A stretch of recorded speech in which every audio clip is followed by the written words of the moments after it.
we've discussed the many types of activities available to Girl Scout cadets. Let's focus on some strategies for you as the adult advisor when you are working with your girls. With so many choices, how do you decide what to do with your girls?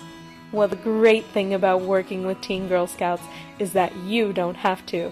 They do. But it's not just what they do that's important, it's how they do it that develops their leadership skills. All activities in Girl Scouting should be girl-led, where the girls learn by doing and participate in cooperative learning, where all the leaders on a team contribute in their own way. These are called the Girl Scout processes.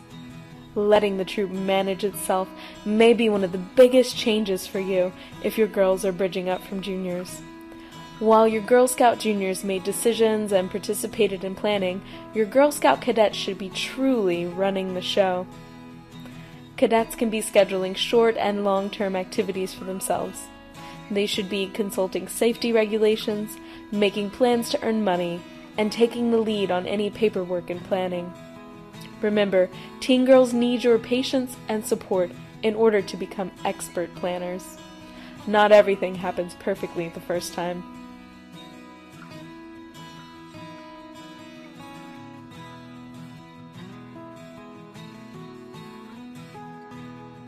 Even though girls like to be running the troop themselves, they still need support and take many cues from their advisors.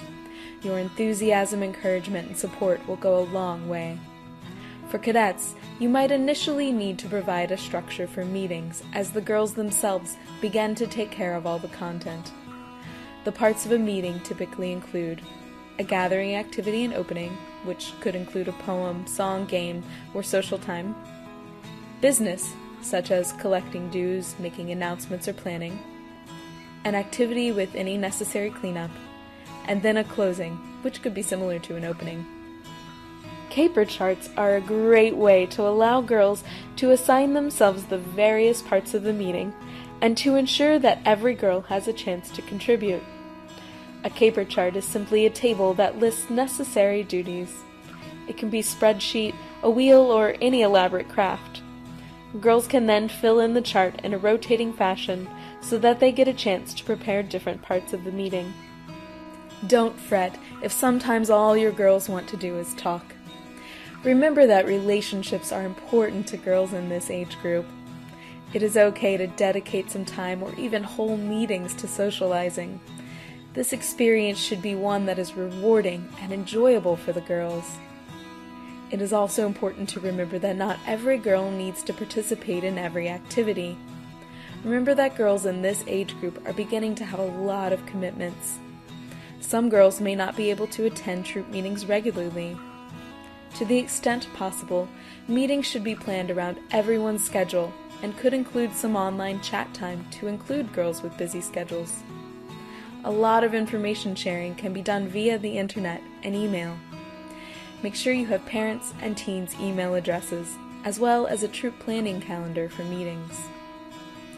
Some girls may only want to go to camping or participate in activities that interest them. The support of a troop and advisor is still important for these cadets, but so is flexibility. A larger troop makes this kind of flexibility easier. If your troop is bridging up from juniors and has dwindled in size, consider taking on more girls or merging with another group. Your troop organizer will be able to assist you in this. Groups can decide on troop activities for the year. Additionally, you may assist them in participating in many activities throughout the year, with a smaller subgroup of girls participating in each. Girls can participate in a way that best suits their needs. Remember, the tagline for Girl Scouts is, "Every girl, everywhere." Regardless of how your troop decides to participate in Girl Scouts, there are 3 common forms of troop governance that you can use to guide group decisions. Troops may form patrols, an executive board, or use a town meeting system. Roll over each of the images above to learn more about each of these. Budgeting and money management should be mainly the girls' responsibility. Girls should develop a calendar for the year, or longer, if planning an elaborate trip, and budget accordingly. They should determine how much of the cost will be covered by personal funds, how much by dues, and how much by money-earning events. There are many ways for teens to earn money. In addition to cookie and calendar sales, girls can hold troop money-earning events with council approval. If new girls join your troop or group, invite them to join in any upcoming money earning, and encourage them to earn extra money on their own.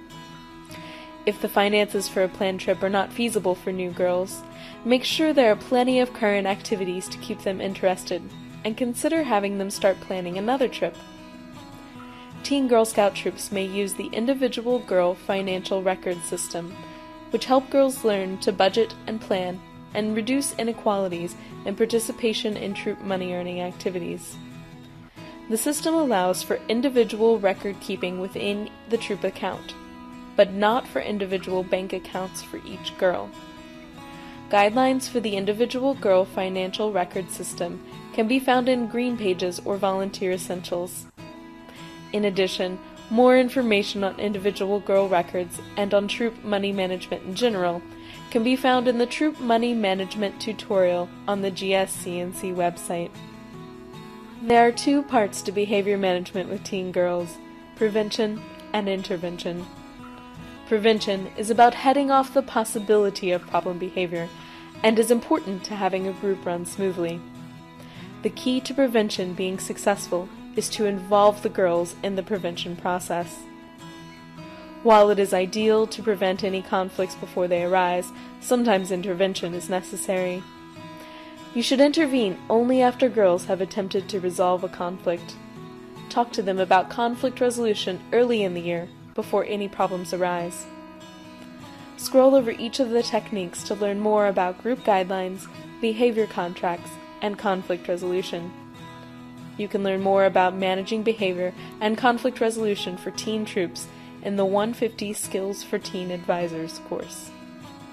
In a supportive environment, girls may feel comfortable discussing sensitive issues, either as a group or individually with an advisor. Additionally, there may be situations where the advisor must take action to protect the safety of a child.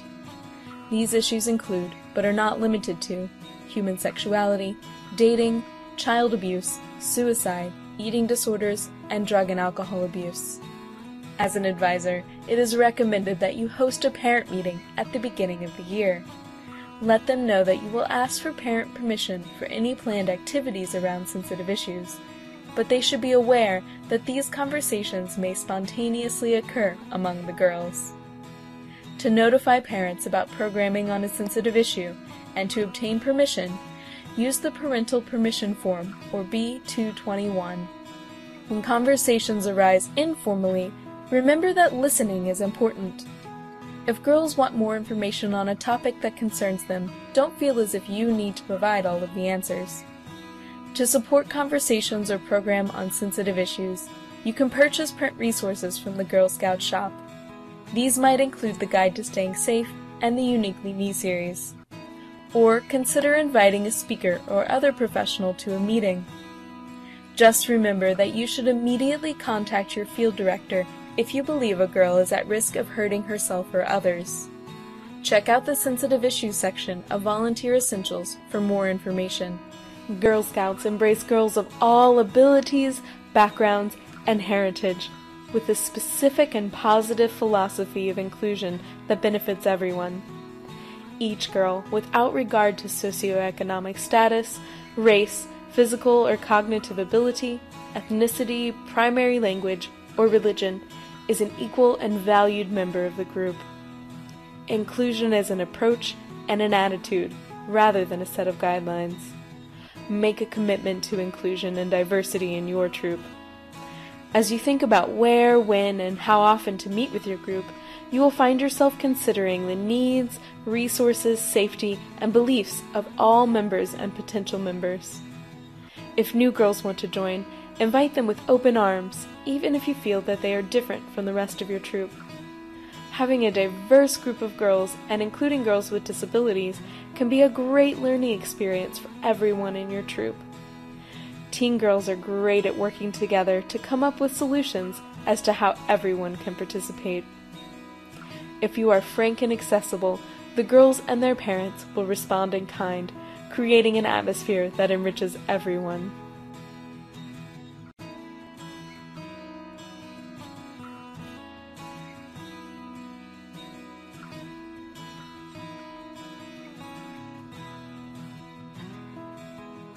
There are a variety of resources available for cadets and advisors. We've already touched on a few so far. Remember that for program ideas there are journeys, along with a guide for advisors, and focus books, as well as the interest projects and cadet handbooks. You may choose to use this last book for reference, but keep in mind that some things are out of date, and it is scheduled to go out of print very soon. There are also a multitude of other print resources. Check out the Girl Scout shop, where you can find resources on songs, Girl Scouts around the world, the outdoors, and other facets of Girl Scouting. And don't forget the essentials, volunteer essentials, and the safety activity checkpoints, which can be found in the publications section of the website. These are necessary resources for ensuring troop safety and can also offer ideas for programming. In fact, Volunteer Essentials addresses much of the material contained in this tutorial. There are many resources online. The GSUSA website has lots of material for both girls and leaders under the Program tab. The GSC&C website also has a lot of material and should serve as a primary resource. In particular, check out the Leader Resources under the For Adults section of the GSC&C website. The For Adults section also has materials on camping, product sales, and programming. The For Girls section has links to teen awards, teen programs, and teen resources, including Teen Edition, a newsletter for teens which you and your girls can sign up to receive weekly. Additionally, the publications link at the bottom of any page will bring you to a site where you can find copies of E-Edition, Kappa Talk, Program Kits 411, and the new Leader Packet. Take a moment to check out each of these resources, as they can provide valuable information about what is happening in the Council, as well as great ideas. GSC&C also has a Twitter feed, YouTube channel, blog, and Facebook page. Go to the What's New tab on the GSC&C website to check these out. And don't forget the many people around you that can serve as resources. Be sure to attend your service unit meetings, where you can connect with not only your service unit manager, but other leaders as well. These meetings can be a great place to make connections, have discussions, and learn. If you have particular questions, your service unit manager is the person to ask.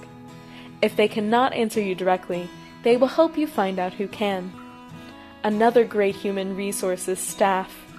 The Teen Program Specialist, as well as Program, Adult Volunteer Development, Camping, and Product Sales departments can help assist you. You probably still have some questions about the information presented. There are several trainings you can take to supplement this tutorial.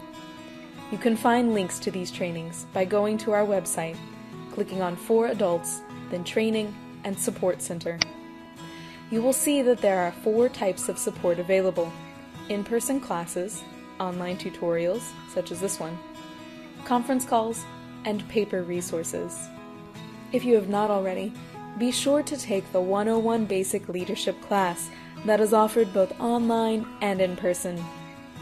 The 150 Skills for Teen Advisors class is a facilitated in-person course that helps you build the skills needed to work with teen girls.